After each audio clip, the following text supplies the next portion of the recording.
Okay, if you're a business owner in Canada, let's be honest, the whole world of government funding probably feels like a giant impossible maze. You've got, what, over 80 different programs, thousands of pages of rules, and this constant fear that you're going to get something wrong.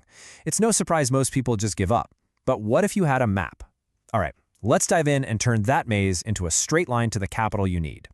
So here's the game plan. We're going to break it all down. First, we'll tackle why so few businesses actually get this money. Then, we'll get crystal clear on the 3 different types of funding out there. After that, we're going to zero in on the big federal programs that really matter, give you a step-by-step playbook to apply, and finally, show you the common traps that'll get your application thrown right in the trash. So let's start with the biggest problem, right? That feeling of being completely overwhelmed by this whole funding landscape. It's real, it's valid, and trust me, thousands of entrepreneurs feel the exact same way. I mean, this is the question, isn't it? It's on every business owner's mind. You know the money's out there, you're paying your taxes, so why does it feel like it's locked in a vault and nobody gave you the combination? Now this number should really make you stop and think. According to Statistics Canada, only 7% of Canadian small and medium-sized businesses even bother to ask for government financing. And that tells you everything you need to know. The biggest problem isn't that businesses don't qualify, it's that they're so intimidated by the complexity of it all that they don't even step up to the plate.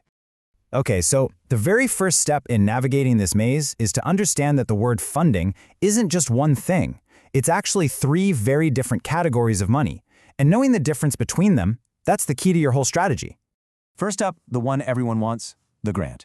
This is non-repayable funding. Plain and simple, it's money you get to keep. The government agrees to pay for a chunk of your project costs, like hiring new people or expanding into a new market.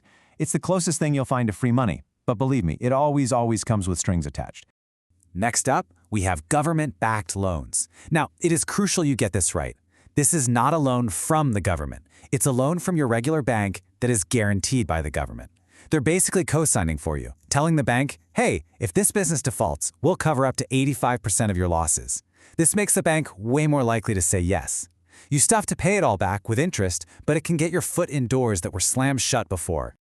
And finally, tax credits, like the famous SR&D program. This one works backwards. You spend your own money first on stuff like research and development, and then, when you file your taxes, you claim a piece of that spending back. For a lot of companies, this ends up being a pretty big cash refund from the government, even if you didn't pay any taxes that year. So this table basically works as your cheat sheet. Let's break it down. A grant, you don't pay it back, but you have to apply before you spend a single penny. It's perfect for specific project costs. A loan?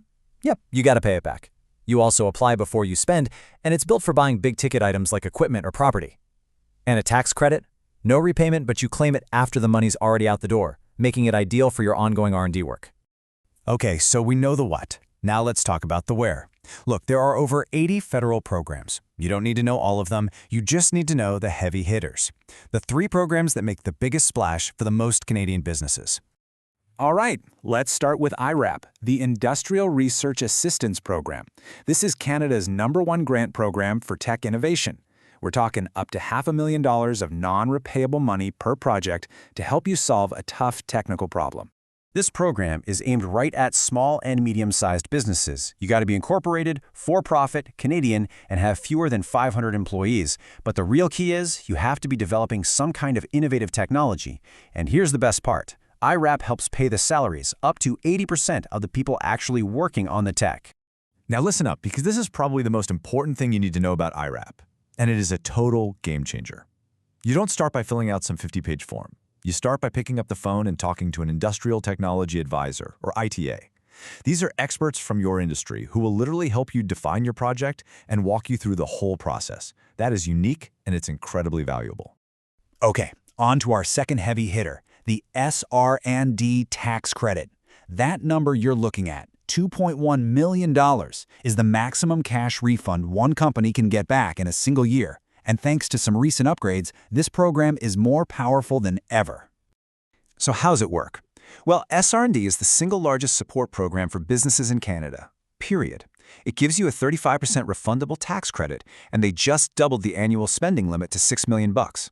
Even better, they've made some key changes, making capital equipment an eligible expense again, and adding a new pre-claim process so you can get a thumbs up from the CRA before you spend your money.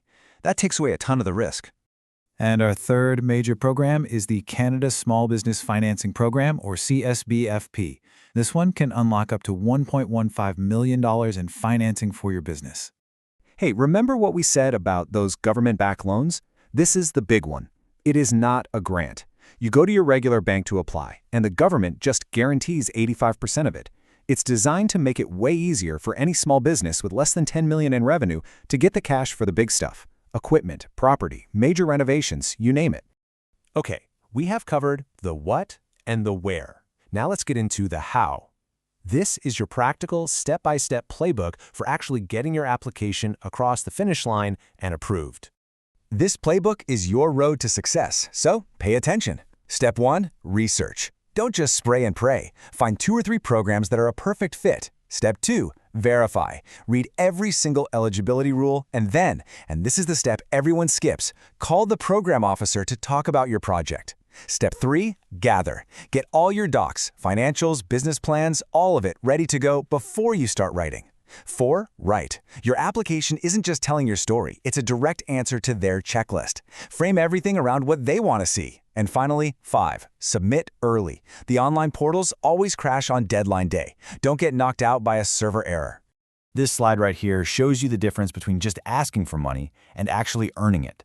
The weak opening, it's generic. It could be anybody. We need money to grow. Who doesn't?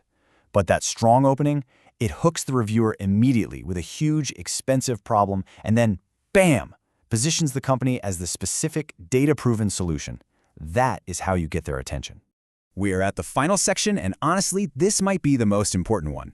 We've covered what to do. Now we need to talk about what not to do. Avoiding these simple mistakes can be the difference between getting a check and getting a rejection letter.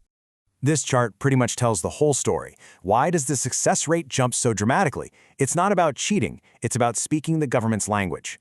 Professionals know exactly how to frame your project so it perfectly matches the program's goals. They hit every keyword and metric the reviewers are looking for. They turn your good idea into a fundable project. So, let's go through the unforced errors that sink perfectly good projects. The biggest one? Applying to a program you're not even eligible for. It's an instant no. Second, starting the work before you have formal written approval. Remember, grants are for future costs. Anything you've already spent is your problem. Other killers include a budget that doesn't make sense with your story, vague goals that can't be measured, and missing key documents. These are the details that'll get you. So there you have it. We've busted the myths, we've highlighted the top-tier programs, and we've laid out a clear playbook for how to apply and how to avoid getting rejected. The system is complex, for sure, but it is not impossible. It just requires a strategy. So the only real question left is, what's your next move?